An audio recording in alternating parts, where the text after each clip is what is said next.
ஒருத்தவங்களோட வயிற்றுக்குள்ளே மிகப்பெரிய கல் இருக்குது. அது எப்படா வயிற்றுக்குள்ளே போணுச்சுன்னு கேட்டிங்கன்னா, அது ஏதோ முழுங்கி போன கல்லெல்லாம் கிடையாது. சிறுநீரக பையில் அந்த கல் உருவாயிருக்கு. கிட்டத்தட்ட 3.1 கிலோங்க அதோட வெயிட்டு. அப்படிப்பட்ட கல் அப்படியே வெளியே தெரியுது ஒரு குழந்த மாதிரி. ஆனால் இவங்க குடும்பம் வந்து அதை பெருசாக கண்டுக்கலை, அப்படியே விட்டுறாங்க. இப்போ ஹாஸ்பிட்டல் போய் அந்த கல்லை எடுத்து வெயிட்டு வச்சு பார்த்தா 3.1 கிலோ. டாக்டரே மிரண்டு போகிறாங்க. உலகத்தில் இதுவரைக்கும் எந்த மனுஷனுக்கும் இது மாதிரி நடந்ததே கிடையாது. இவருக்கு தான் அப்படி நடந்திருக்கு. கின்னஸ் ரெக்கார்டுகள்லாம் அப்ளை பண்ணியிருக்காங்க. அப்படி இலங்கையில் என்ன நடந்தது அதை தான் உங்கள்கிட்ட சொல்ல போகிறேன். எல்லாருக்கும் வணக்கம். நான் தான் பாலாஜி பேசுகிறேன். நம்ம திரிகோணமலைக்கு போகணும். அங்கே 55 வயசான ஆளுக்கு அடிவயிறு வந்து வீங்க ஆரம்பிக்குது. அப்படியே வீங்கிக்கிட்டே இருக்குது. இவங்க அதை பெருசாக கண்டுக்கவே இல்லை. இவங்களுக்கு வந்து ஒரு கட்டத்தில் வந்து பக்கவாதம் வருது. சரி, பக்கவாதத்துக்கு ட்ரீட்மெண்ட் எடுப்போன்னு இவங்க திரிகோணமலையில் ஒரு பொது மருத்துவமனைக்கு போகிறாங்க. அங்கே அதுக்கான ட்ரீட்மெண்ட் நடக்குது. அப்போ தான் டாக்டர் கவனிக்கிறாங்க, இவரோட அடிவயிறு வந்து வீங்கியிருக்கு, இது ஏதோ கல் போல் அப்படின்ட்டு உடனே டெஸ்ட்டெல்லாம் எடுக்கிறாங்க. அந்த டெஸ்ட் எடுத்து அந்த ரிசல்ட்டை பார்த்தா இவங்களோட வயத்தில் சிறுநீரக பையில் ஒரு மிகப்பெரிய கல் இருக்குது அப்படின்னு தெரிய வருது. உடனே அதுக்குன்னு நிபுணர் இருப்பாங்கள்ல அந்த சிறுநீரகத்துக்குன்னு, அந்த நிபுணரை கூப்பிட்டு காமிக்கிறாங்க. அவங்க உடனே சரி ஓகே நாங்கள் பார்த்துக்குறோம் அப்படின்னு இவரை கூட்டுட்டு போய் மறுபடியும் எல்லா டெஸ்ட்டும் எடுக்கிறாங்க. அப்போ டாக்டரே பார்த்து மிரண்டு போகிறாங்க, ஏன்னா அவ்வளோ பெரிய கல் இருக்குது. சரி, இதை வந்து நம்ம எடுத்துருவோம் ஆப்ரேஷன் பண்ணி அப்படின்னு அந்த நிபுணர் வந்து சொல்கிறாப்புல. அவர் பேர் பாலகிருஷ்ணன் பிரகலாதன். அவர் வந்து பார்த்துட்டிங்கன்னா அவங்களோட டீமோட இந்த ஒர்க்கில் வந்து இறங்குறாங்க. இது வந்து உடனே பண்ண முடியாது. காரணம் என்னென்னா, இது சின்ன கல்லெல்லாம் கிடையாது, அவ்வளோ பெரிய கல்லாக இருக்குது.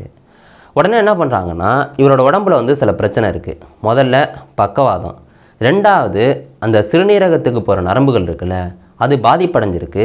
அதனால் ரத்த ஓட்டம் சீராக இல்லை. இதனால் அந்த சிறுநீரக பையோட அந்த அழுத்தம் வந்து அதிகரிச்சிருந்துருக்கு. அந்த அழுத்தத்தை வந்து குறைக்கணும். இப்போ அவங்களோட உடம்பு எப்படி இருக்குன்னா, அந்த சிறுநீரக பையிலேருந்து மேலே வந்து சிறுநீர் போகுது. அதாவது நீங்கள் உங்களுக்கு இந்த சைடில் வந்து அந்த சிறுநீரகத்தோட ஃபோட்டோ வைக்கிறோம் பாருங்கள். 2 சிறுநீரகத்தோட வேலை என்ன, பிளட்டை வந்து சுத்திகரிக்கும். அப்புறம் தேவையில்லாதெல்லாம் அப்படியே யூரினாக மாற்றி அப்படியே கீழே பார்க்க சிறுநீர் பைக்கு கொண்டு வரும்.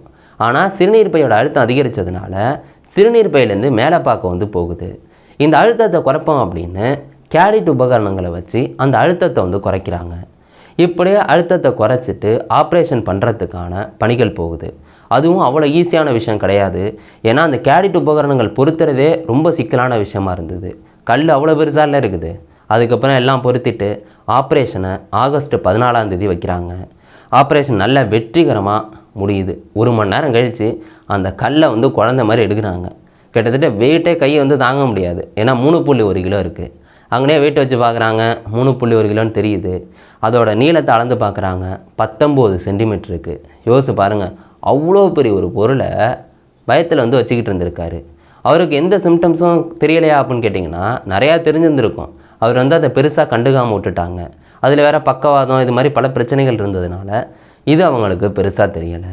அந்த கல்லை எடுத்துடுறாங்க. உடனே வந்து டாக்டர்ஸ் வந்து கின்னஸுக்கு வந்து அப்ளை பண்ணியிருக்காங்க. காரணம் என்னென்னா, ஒரு 23 வருஷத்துக்கு முன்னாடி பிரேசிலில் ஒருத்தருக்கு இதே மாதிரியே கல் இருந்திருக்கு. அப்படியே அந்த டெஸ்ட்லாம் எடுத்து பார்த்துட்டு ஆப்ரேஷன் பண்ணி அந்த கல்லை வந்து எடுக்கிறாங்க. கிட்டத்தட்ட 17 சென்டிமீட்டர் நீளம் இருந்துச்சு. அது ஒரு 1.9 கிலோ வெயிட் இருந்துச்சு. அதுக்கு கின்னஸ் ரெக்கார்டு கொடுக்குறாங்க. 23 வருஷம் கழித்து இப்போ இவருக்கு தான் அது நடந்திருக்கு. அதனால கின்னஸுக்கு அப்ளை பண்ணியிருக்காங்க. இந்த ஆள் அப்ளையில் இப்போ ஆப்ரேஷன் பண்ணாங்கல்ல, இவருக்கு 1998 கல் இருந்திருக்கான். ஆனால் அந்த கல்லுங்கிறது ரொம்ப சின்ன கல்லாக இருந்திருக்கு. அன்றைக்கி காலகட்டத்துக்கு வந்து டெக்னாலஜி எதுவுமே வந்து டெவலப் ஆகாத காலகட்டம். அதனால் அப்போ என்ன பண்ணியிருந்திருக்காங்கன்னா, ஃபுல்லாக வந்து வயரெல்லாம் அப்படியே கிழித்து தான் அந்த கல்லை வந்து எடுத்து வந்திருக்காங்க.